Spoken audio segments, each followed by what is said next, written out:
Welcome to the Game Changer with Dr. Sharalyn, where purpose meets performance and leaders are built to shift legacies. I'm Dr. Sharalyn Payne, executive strategist, speaker, and the secret weapon behind leaders who drive transformation at the highest levels.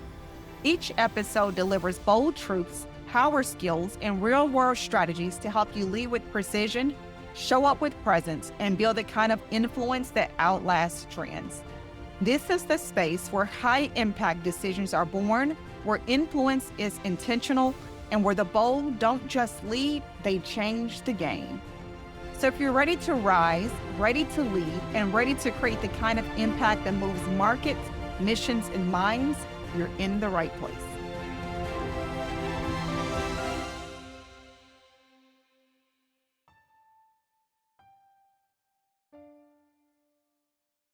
The breaking point. There comes a moment in every leader's life where silence feels safer than speaking, and I almost stayed silent.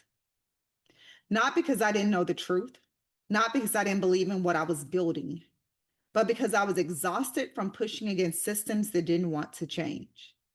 This is the leadership lesson that almost cost me my voice, my spirit, and my calling.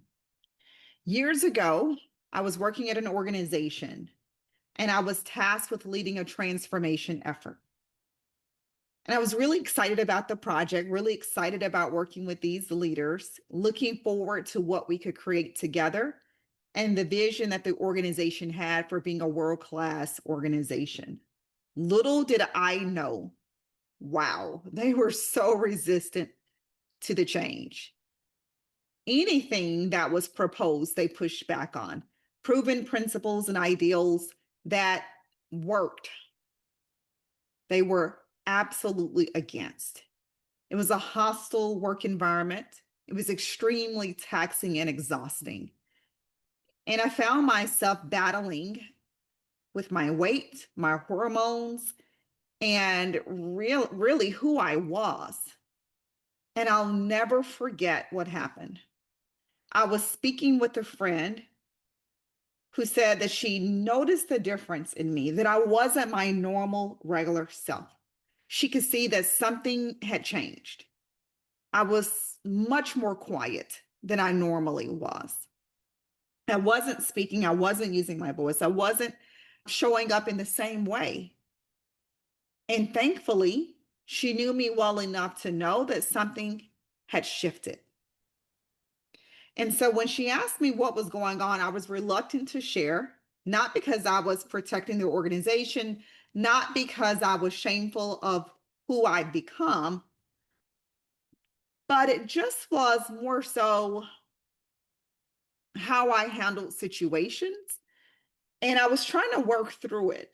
Should I stay at this organization? Should I leave and go somewhere else? What was the purpose of this? Why was I here? Why was I experiencing this particular thing when I knew what I was called and destined to do? And I truly believe with everything in me that it was purpose that I was there. And there were some lessons for me to learn.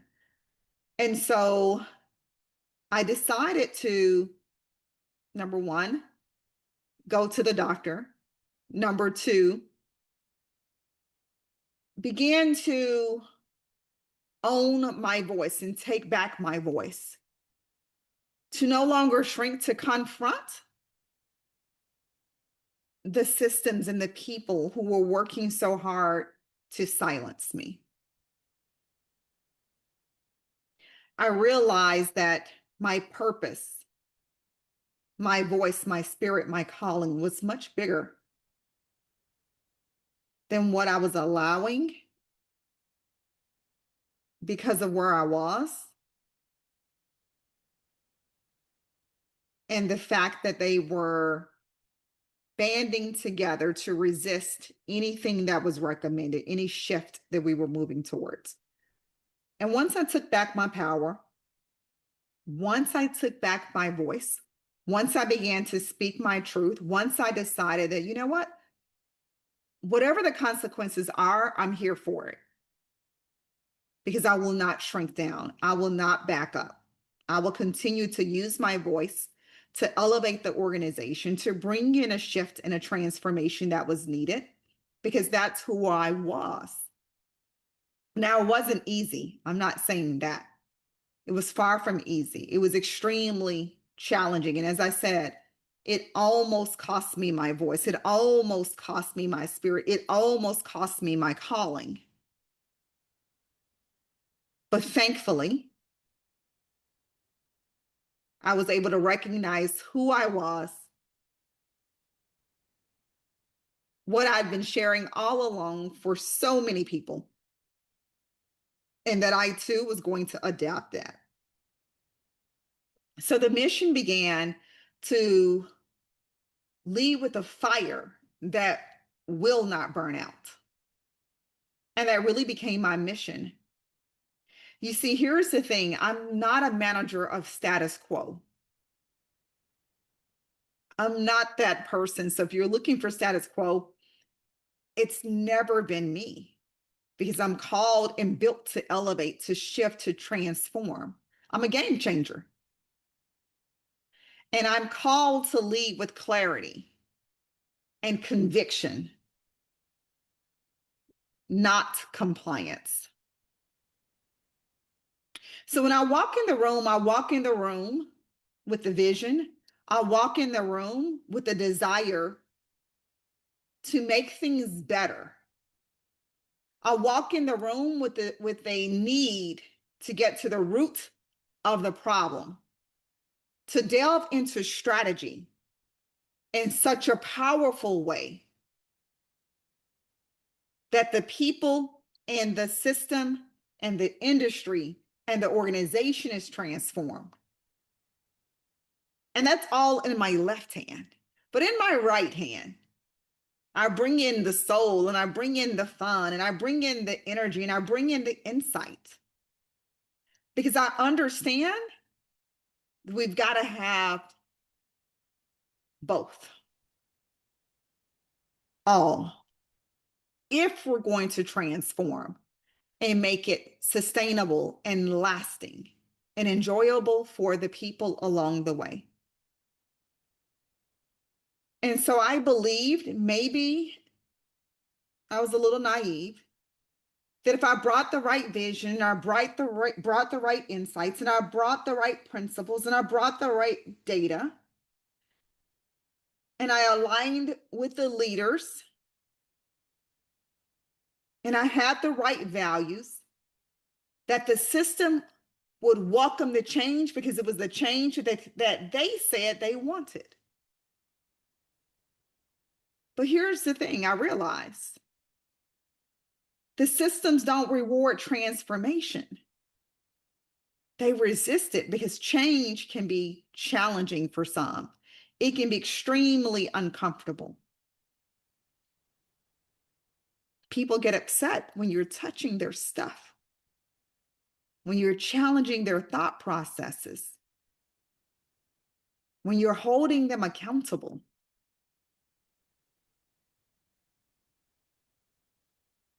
And this is when we see the clash. This is when we see the leadership turns lonely. And oh boy, can it be lonely. But I'm built for it. So I continue to speak up. I continue to challenge decisions. I continue to ask insightful questions. I continue to work the vision. But I refuse to rubber stamp dysfunction or mediocrity. But instead of alignment and support, I received reprimands, alienation, and silence. People who once sang my praises, they loved me. They wanted me on their team. They thought I was smart and intelligent and fun. They now position me as the problem, as the outsider, as the person who didn't belong, as the person who didn't know anything.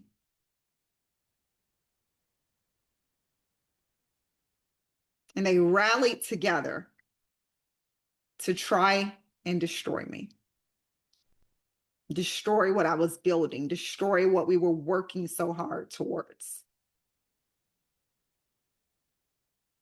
And I will be honest, being the only voice of clarity in a room full of comfort seekers, yeah, it made me a target.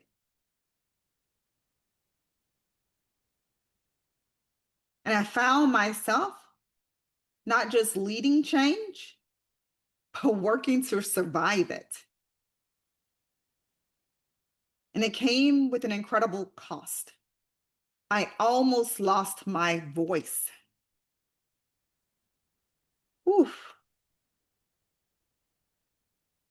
I started shrinking. I started editing myself. I started questioning who I was. Was I capable? Did I know what I thought I knew? Did I belong? Was I the problem?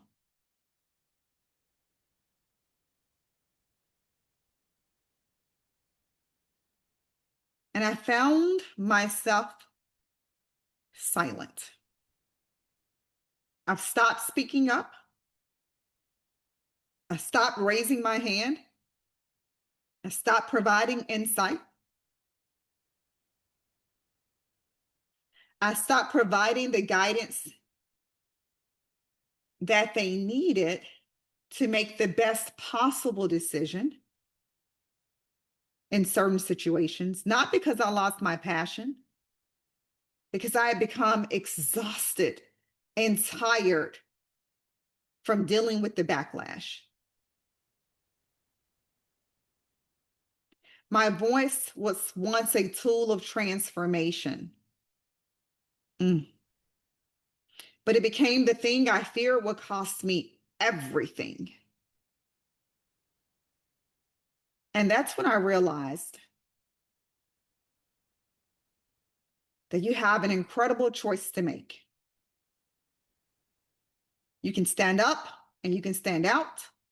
You can walk in your brilliance and walk in your genius and walk in your intelligence.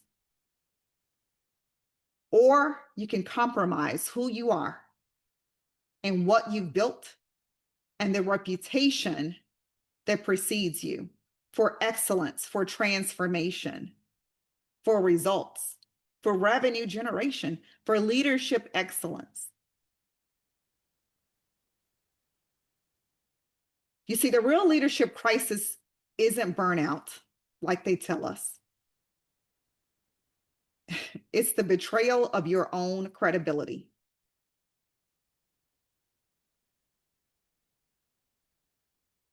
And I don't want this to happen to you. So I'm going to give you something I like to call the Game Changers Debrief. It's just a practical tool, just a few questions for you to ask yourself. So if you've ever felt the cost of leading change, the impact of leading change, then ask yourself these three key questions, keeping it at three to make it simple for you. Question number one, where have I started editing my message to fit the room rather than elevate it like I know I'm supposed to do? Question number two, who benefits when I play small? And why am I still trying to make them comfortable? Because here's the thing, sometimes they need to be uncomfortable. And number three, what part of my credibility am I at risk of compromising just to keep the peace?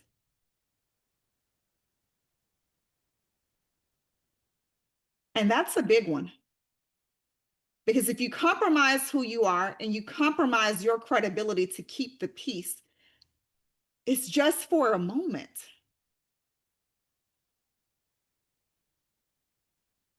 It's just for a moment. But when you compromise who you are, that's lasting. So reflect, reset, and reclaim your position. This is your game changer debrief. Here's the revelation. I am, and you are the assignment. I had to go back and remember what I teach. I went back and I read a couple of my books.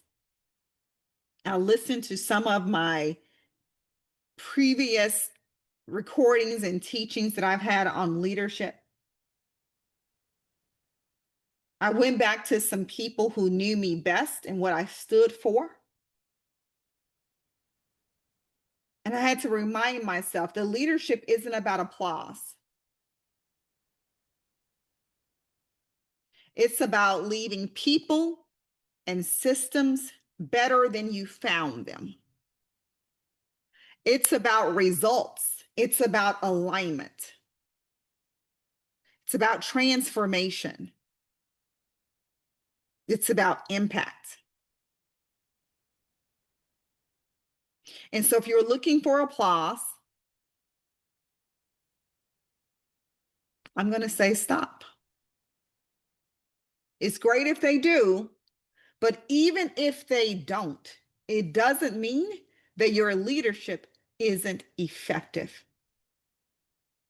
I stopped waiting for permission and started leading from my principles, my values, my core, my center. And I aligned that with the organizational values so that I had a North Star on where we were headed and what I was there to do. I returned to the leaders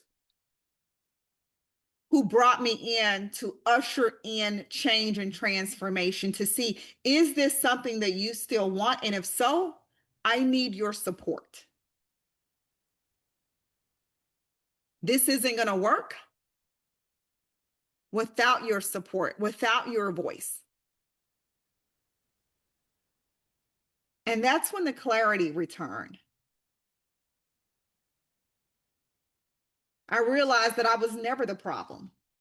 The system just wasn't calibrated for someone who was credible. And I knew that I was a credible leader, brought in to bring credibility to the leaders and the organization.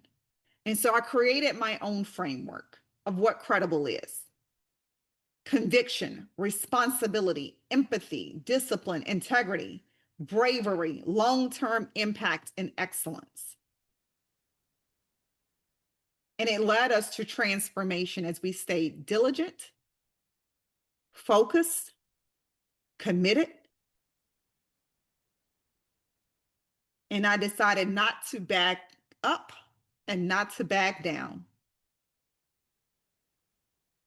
When I began to use power practices that protected my voice. So here's what I do now. I coach other high-performing leaders to do these same principles, these same techniques and strategies when the fire gets hot, because it will. I invite them to build their own internal board of credibility, other leaders who are credible, people who remind you who you are when the system pretends as if it has forgotten.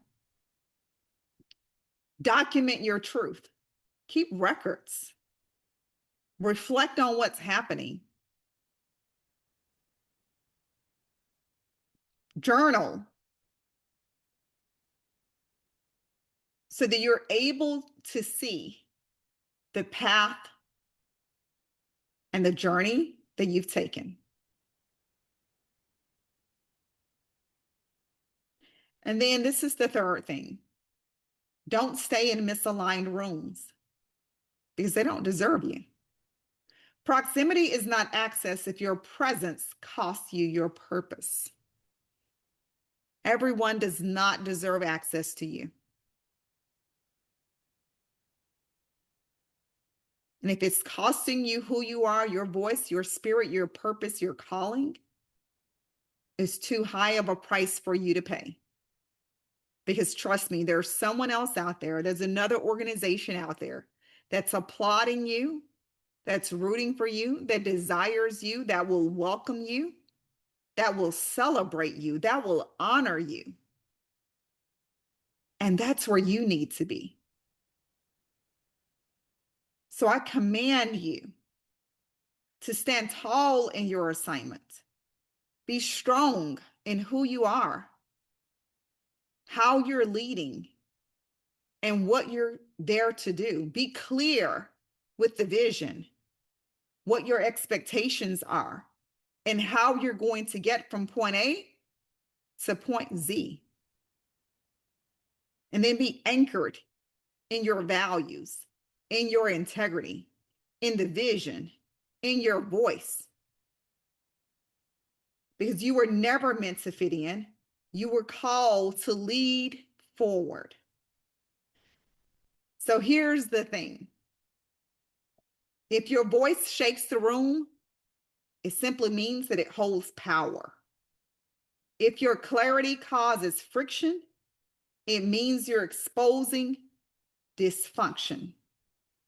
If your vision feels lonely, it's because pioneers and trailblazers always walk and run ahead of the pack.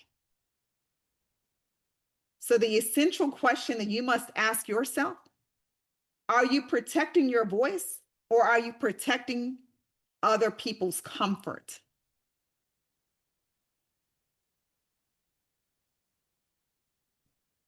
I almost lost everything, but I chose to rise. So here's your leadership challenge. Reclaim your voice, reinforce your boundaries, realign with your calling. Because systems don't change when leaders play small, they shift when you stand tall. If this episode spoke to you, if it spoke to your soul, if it resonated with your spirit, then forward it to one leader who's on the edge of compromise or losing their voice.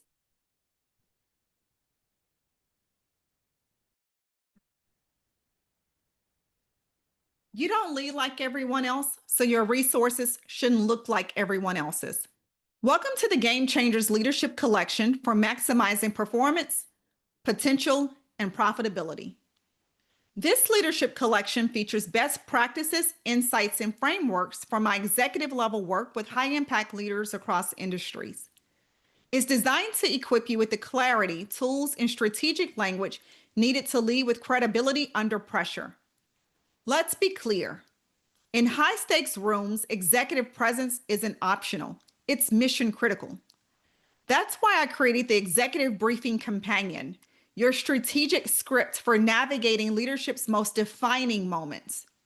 Whether you're in the boardroom, in front of the C-suite, or facing complex stakeholder dynamics, this tool helps you rise above the noise and lead with clarity, courage, and command. At its core is the 9 executive questions framework, a high-impact structure that ensures your message cuts through uncertainty, aligns your audience, and positions you as the credible voice in the room. Think of this as your strategic battle card, the leadership intelligence you carry into the room that tests you most. Also included is the language of influence, your cheat sheet for persuasive, purposeful communication. These phrases and framing techniques are drawn from high stakes boardrooms, top tier executive coaching, and transformational leadership practices. Use this tool to strengthen your executive presence, navigate tension with calm authority, drive clarity, buy-in, and high stakes alignment, and speak with power without overpowering. You'll also get a preview of the 10 daily power skills, the high performance behaviors that fuel the world's most impactful leaders, creatives, activists, entrepreneurs, and change makers. These are not soft skills. They are strategic habits that create undeniable outcomes. You'll be able to self-assess with the high impact leadership scorecard, find your edge, close your gaps, activate your next level. And to ground your leadership in inspiration and intention, you'll receive the power of one poster, a visual reminder that one decision, one conversation, or one action can shift everything. Finally, I'm giving you access to my mini course, 7 Leadership Blind Spots that are secretly sabotaging your culture and success, and how to eliminate them for good. Every tool in this collection is designed to elevate how you think, speak, and lead, because game changers don't follow trends, they set standards. Download the Game Changers Leadership Collection now. It's free, it's powerful, and it's built for leaders like you. I'm Dr. Sharalyn Payne, and this is your Leadership Edge.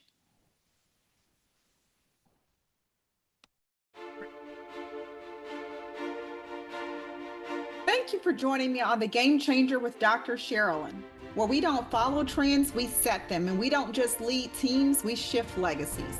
If today's message challenged, stretched, or inspired you, don't keep it to yourself. Share it, tag it, lead through it, because real leaders don't just consume wisdom, they multiply it. Want to go deeper? Subscribe to the Ultra Influential newsletter for exclusive tools, behind-the-scenes strategy, and weekly mindset shifts for the leader ready to move nations, markets, and minds. Visit www.smpistrategies.com or send a note to leadership@smpistrategies.com. And if you're ready for next level coaching or consulting that positions you as the right leader at the right time in the right place, let's talk. This is what we do, and we do it with precision, power, and purpose. Remember, change isn't just something you lead, it's something you become. Stay bold, stay brilliant, stay a game changer.